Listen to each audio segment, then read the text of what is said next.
way a little bit further down through the order than otherwise he would have wished. Down the friendly straight lane, straight down this time.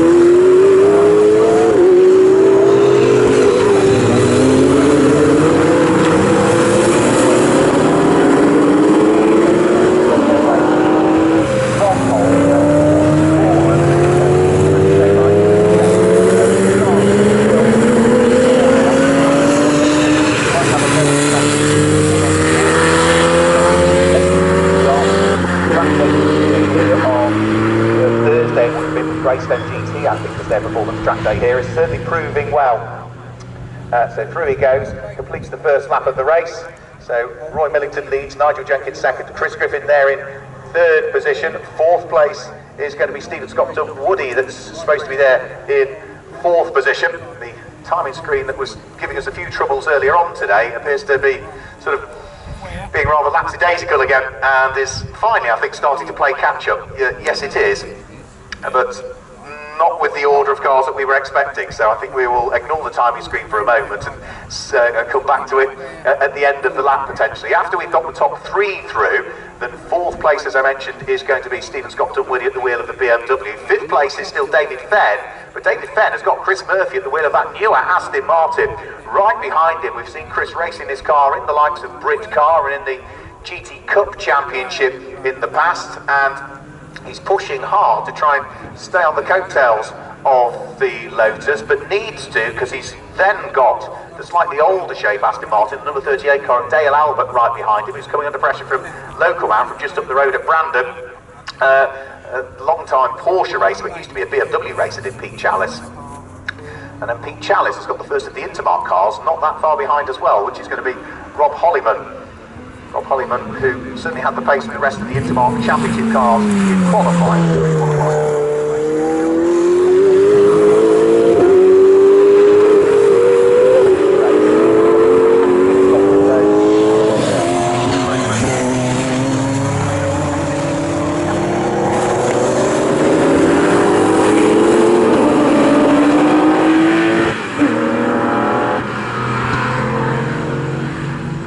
Right, okay.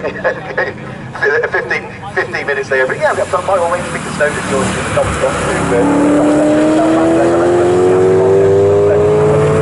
15-minute race.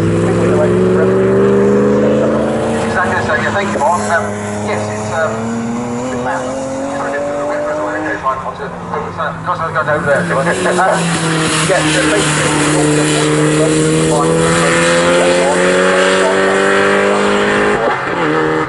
same across the board to make it easy for everybody, so we agree with the other 1 minute stationary or mandatory, same for everybody. Of course with our drive-through, so that's 14.7 seconds through the pit lane plus 1 minute stationary. And I've got one more question then to pose. I knew you would, just the one, for which of course I'm hoping you haven't got the answer. Nigel Jenkins won at Donington, so does he have an extra time penalty in the pit lane for this one? No, the race suggests that couldn't be the case. Not at the moment, don't combine, no, right, but we're not doing that for the moment. Things like Roy Millington's 488 Evo, which is quite an evil car out there, shall we say? Peg it back. Yes, but not at the moment, because Benny Simmons and his coach is a good mate of mine, and he said, look, is this a good way to start him, to give him some track time, some seat time, some experience before we get into GT Opens? Like, absolutely, of course it is. If you start turning up, it's when we have things like Mike Wilds always appearing in an N24, and we go, well, hang on a minute, other people go, well, we haven't really got much of a chance. Yep, so you peg it back. With success seconds in reality, yeah. So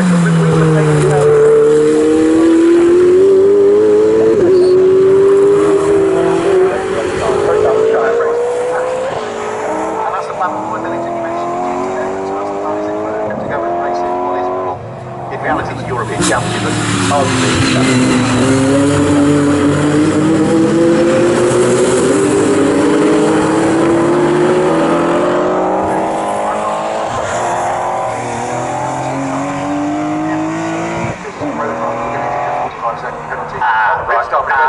stay out the car. Right, okay.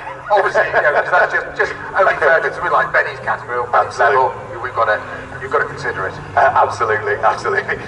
So Roy Millington still pressing on in the lead of the race. He's only done 3 laps. He's got a 4.2% lead over Nigel Jenkins in the slightly older Ferrari 5A. Now, trying to pull up the thought better of it in the early stages of this one. So Chris Murphy remains in 6th place at the moment. How fantastic is it to see one of the new Aston Martin out in an Aston Martin Owners Club race? Well, it's brilliant, and we're going to see another one out there.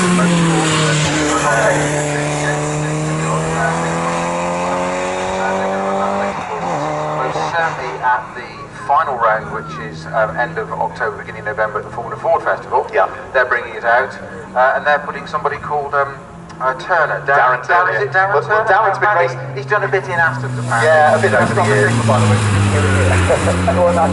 James told me last year that he was going to do Aston Martin, but that he would be joined with Darren Turner, but I was absolutely sworn to secrecy. And initially they announced James Hilliard was joining him, and then it subsequently became Darren. And the level they've gone to, James takes it very, very seriously. I mean, you know, all drivers do, club racers do. You know well enough what drivers are like.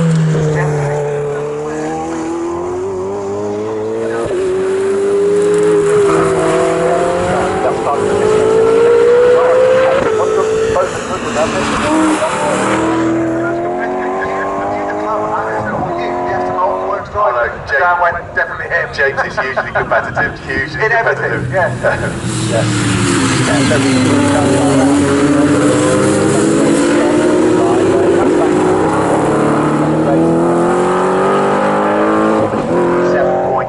.852 as he goes over the top inside this time.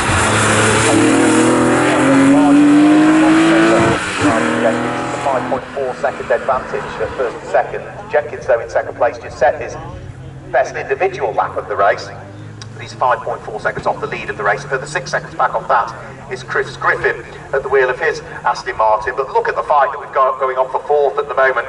Darren Fielder under pressure from David Fenn. Chris Murphy being attacked by also Pete Chalice at the wheel of the Porsche as they head up towards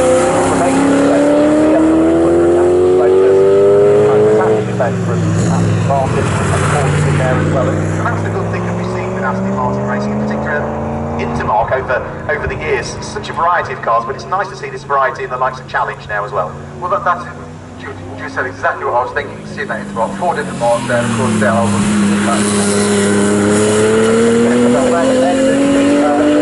great to see you say not just 4 cars in a line there, but 4 different makes, different marks. Intermarque exactly what it was.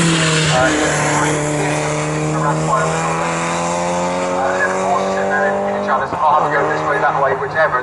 This is exactly what Intermarque racing was about, and it's very different for clubs these days. We're a small club these days compared to how the Aston Club used to be many years ago, and that's what we have to try to do.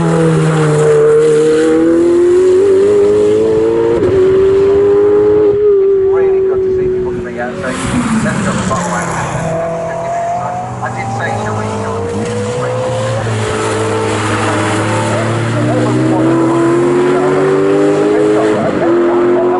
Talking about Aston Martin Owners Club and Snetterton, 2 weeks' time, British GT Championship here. You've got a very special event going on. We have, because it's the 70th anniversary meeting. It's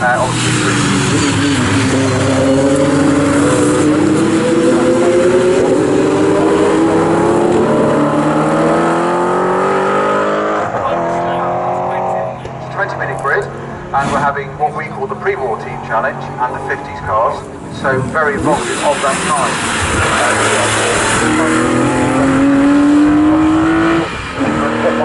Might be a bit scary. I think both groups probably wouldn't like it. I'm here for that one. Field, I thought you would. I guess you might be. I'm here for that one, so I'm looking forward to that one actually. Yeah, really looking forward to it. Another new fastest lap of the race for Roy Millington last time through, 1 minute 57.732. We've still got this squabble going on between BMW, Lotus, Aston Martin and Porsche, which still remains in the same order really at this stage. Still Darren Fielder from David Fenn, Chris Murphy and Peter Chalice fighting over those places. After we get to Peter Chalice in 7th place, 8th place is Dale Albert, who again isn't that far away from charge of cars ahead. 9th place is Rob Hollyman. 7th place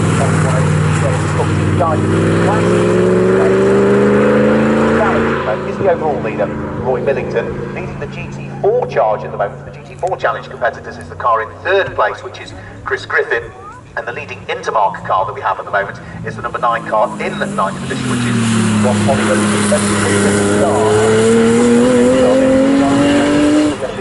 Very, very similar, doesn't it? Well, I made exactly the same observation to him earlier, that apparently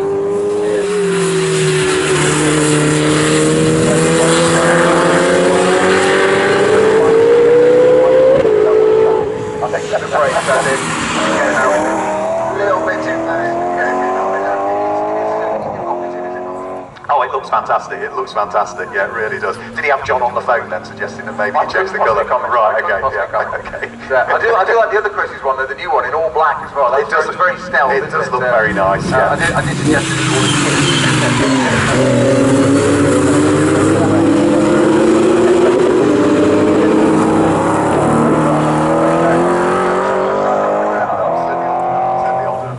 so the lead advantage now climbed up to 10 and 3/4 seconds nearly between the two Ferraris, first and second. We've still got Chris Griffin sitting there in third position. The battle for fourth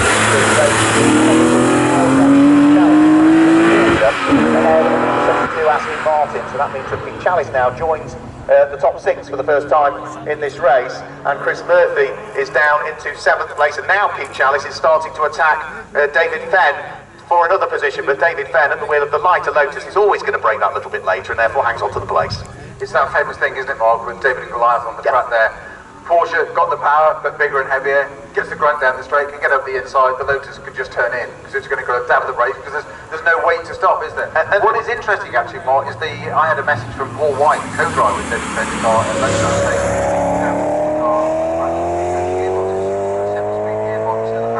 it wasn't pulling 7th, but it was going from 6th into neutral and stopping. So they said, I literally said to them, why don't you get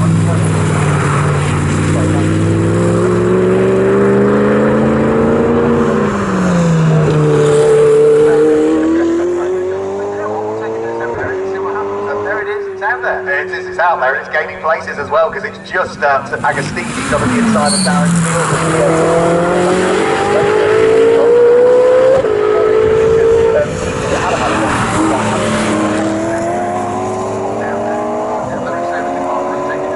Through some boxes. So what I'm going to predict now, though, Mark, is how long before Pete Chalice got back to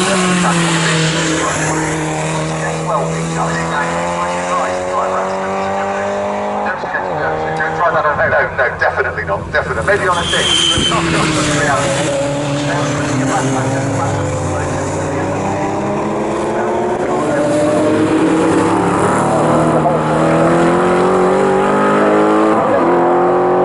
But they all excel at different parts of the track, don't they? I think that's one of the things that this I'm still going to call the new configuration of Snetterton, because I'm that aged, but it is new, 10 years ago. It is celebrating its 10th anniversary, ironically. Is it? Wow. It is, yeah, I know, it's quite extraordinary, isn't it?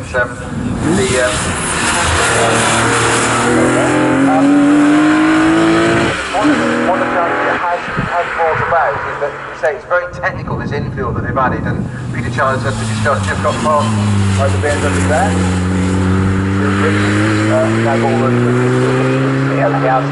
It was very much a faster outer sort of perimeter circuit before. It was a couple of long straights connected by a couple of really big corners.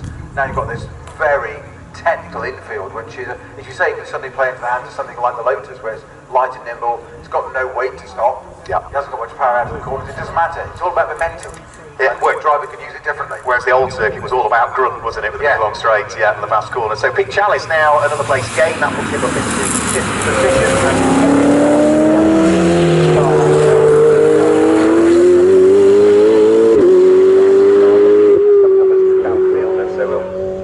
We'll leave it as that. They're trying to pick their way past Lawrence Squires as well.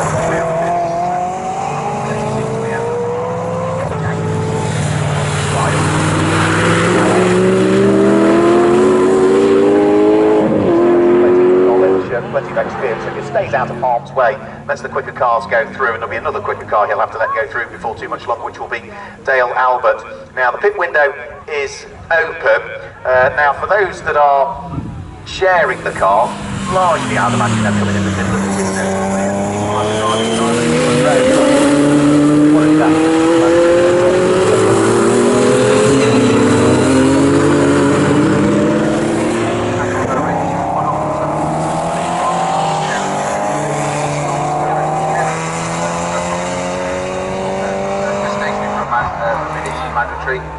It just allows belts and things to be done. And we introduced it a few years ago. I think it's the same with Silverton Classic next weekend for some of their races as well. So the Woodland Trophies and MRL meetings, just races. You haven't got to rush there. There's no date there. Everybody going out with belts. It's not FIA. It's not Elms. It's a club race. So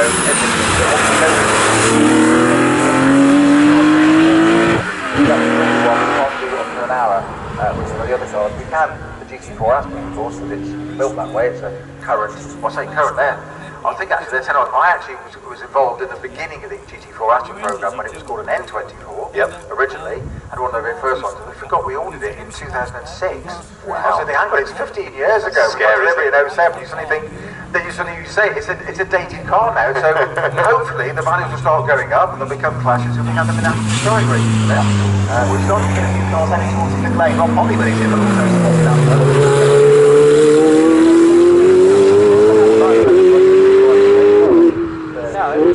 No, there'll be single driver. Coming in early, so Rob coming in early. Yes, Ian Chalice is in with Darren.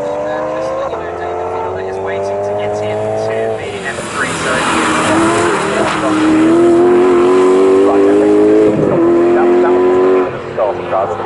The timing screen was only showing Darren Fielder, so yeah, go and inquire please as to what's happening with Pete Chalice, because that is an unexpected pit stop, I'm afraid. Yes, Chalice has gone unfortunately. Pete Chalice and Peter, we saw great things from Pete. We saw the car that was going well, and so let down, fly the car very early.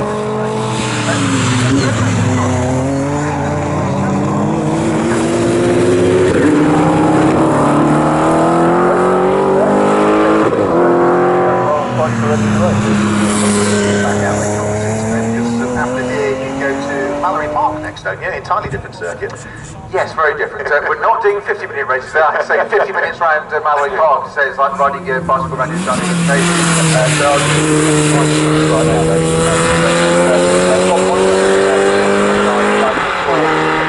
He's got a choice of cars to bring. Porsches. He thought he'd bring this one because this one's better in the wet. The forecast was going to rain. Right. I was like, Rob.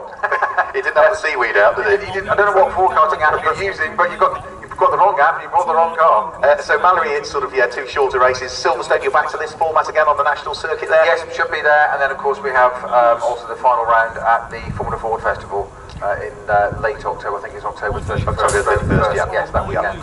Which will be good. Hoping to have a good showing in the GT cars there. And of course, we've got the pre-war cars out here on the 8th.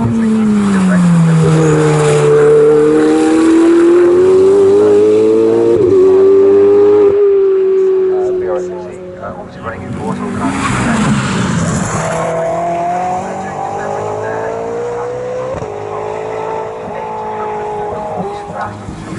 We've got a fine penalty.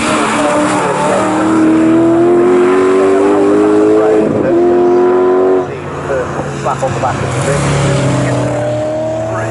The second one, you get the black and white warning flag. You do it a third time, that's when the penalties start to rack up. And the difficult thing is that's the penalties for the car, not for the driver. So even then, when Mark Albert gets into the car, if he goes off the track just once, it's not a warning. That 5-second penalty will go to a 10-second penalty. Now give them their forward and start.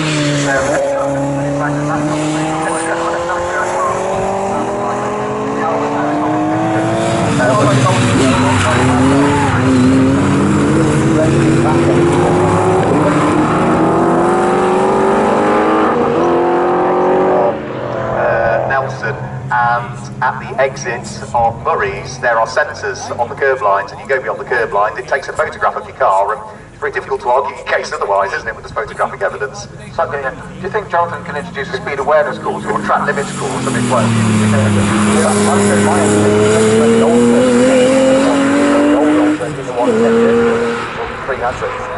Sears, the second turn onto the back straight as it was there, it was, the track limits didn't exist in those days.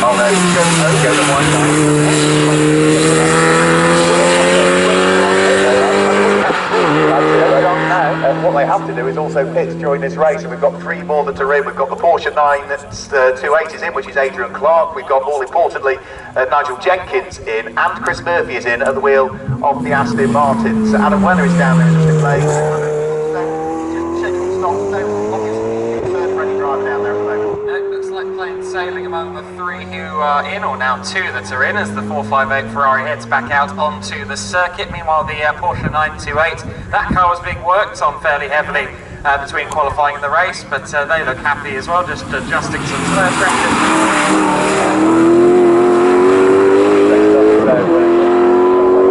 rest of the pit stops. So Nigel Jenkins back out there. I keep wanting to say William Jenkins as well, because there's a William Jenkins races Ferraris as well, isn't there, and has done for a really, really good number of years. It's a bit like me when I'm doing the NLS commentary. I keep wanting to say pricing.